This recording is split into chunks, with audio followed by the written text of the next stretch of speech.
Zero boundary গ্রুপের প্রতিষ্ঠাতা শ্রদ্ধেয় কবি আফজল স্যারের অনুপ্রেরণায় কবির নিজস্ব কবিতা ভাবনা এবং কবিতা সম্পর্কে কিছু বলতে চাই। আশা করি ভুল ত্রুটি হলে নিজ গুণে ক্ষমা করে দেবেন। আমার ব্যক্তিগত অভিমতে কবিতা সম্পর্কে বলতে গেলে যেমন জন্মের সঙ্গে সঙ্গে ভালো মন্দ লাগার বিবিধ ধারাপাতকে বিভিন্নভাবে প্রকাশ করি, সেগুলো কখনো খুব দুঃখের আবার কখনো বা সুখেরও হতে পারে। তবে বয়স বাড়ার সঙ্গে সঙ্গে কয়েকটি বিষয় বড্ড কঠিন লাগে।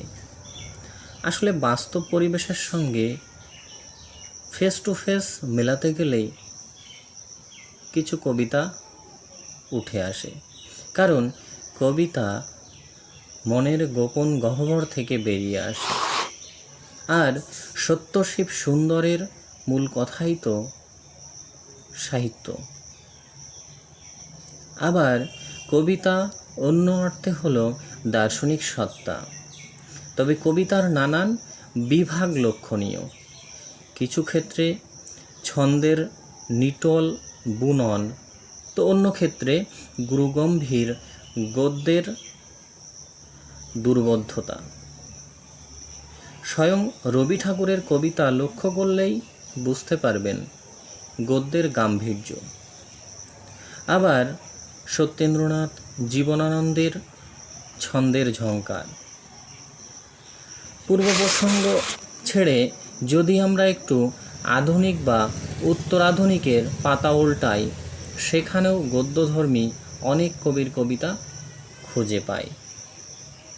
ব্যক্তিমত অনুসারে কাব্যের ভাষা একেবারে সহজবোধ্য হয়ে উঠলে সেটা ছড়ার রূপও নিতে পারে।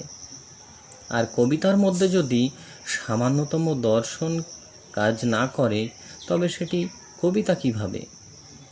লতাপাতা ছাতা মাথা দিয়ে তো অনেক ছন্দ মেলানো সম্ভব। সেগুলো কি আদতে কবিতা হয়? এটাও জানি সবাই কবি নয়, কেউ কেউ কবি, কিন্তু এ নিয়ে বিস্তর আলোচনা সাপেক্ষ। যাই হোক, কবিতার আরেকটি প্রধান বিষয় বোধ হয় এটাই, কবিতার কোনো বাউন্ডারি নেই।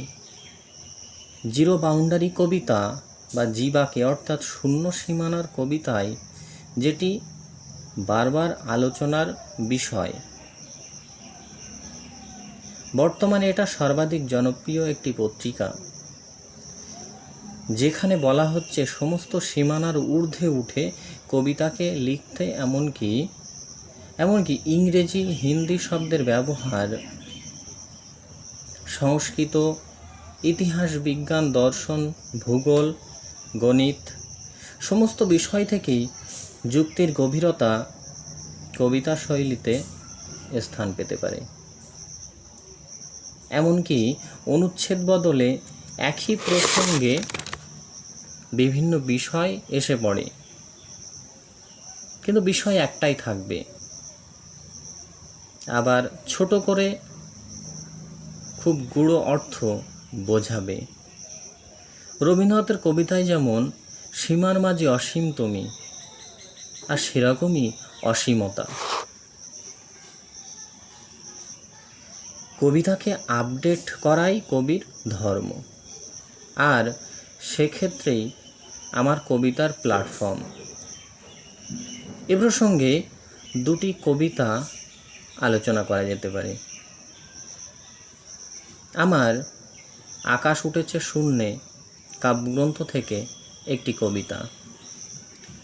90 ডিগ্রির বিশ্বাস। বিপদের চুলচেরা বিশ্লেষণ, এক্স-রে রিপোর্টে ভুল তথ্য, প্রমাণ খোঁজার 1 ফুট সার্জারি, বয়সন্ধির অনুর্বর জমিতে কচুর চাষ, চুলকানির জ্বালায় মূত্রথলি, খুশি মরুর ঝড়ে কানামাছি খেলে 90 ডিগ্রির বিশ্বাস। এখানে দেখতেই পাচ্ছেন বিপদের বিশ্লেষণ করতে এক্স রেতে ভুল তথ্য, তারপরও 1 ফুট সার্জারি। আর বয়ঃসন্ধিতে কচু লাগালে তারও কত বিপদ। শেষ পর্যন্ত মরুর ঝড়েও 90-এর বিশ্বাস। তাহলে বুঝতেই পাচ্ছেন ব্যঙ্গের কষাঘাত 90 ছুঁয়েছে। এটা একটি সীমানার বাইরের কবিতা, একটি এই মুহূর্তের কবিতা। নিলামে নেটওয়ার্ক, গ্রাম্য পথ, চেনা হাত, ধূপধুনো বাতাস, আজও সজাগ একগুচ্ছ আখ্যান। মাথা কিনতে যত খরচ, অধিক নিলামে নেটওয়ার্ক। আপনিও ছক ভাঙার কৌশল। প্রথম পর্বে পুরনো দিনের কিছু স্মৃতি, আর পরে নেটওয়ার্কের জনপ্রিয়তায় ছক ভাঙা। সংক্ষেপে অথচ গভীর অর্থপ্রবণ। আশা করি এভাবেই কবিতা সময়ের অন্যতম দাবিদার হয়ে উঠুক। যাই হোক, আবারও বলছি, কম বেশি ভুল ত্রুটি হলে ক্ষমা করে দেবেন। সকলে খুব ভালো থাকবেন, সাবধানে থাকবেন। অনেক ধন্যবাদ, নমস্কার।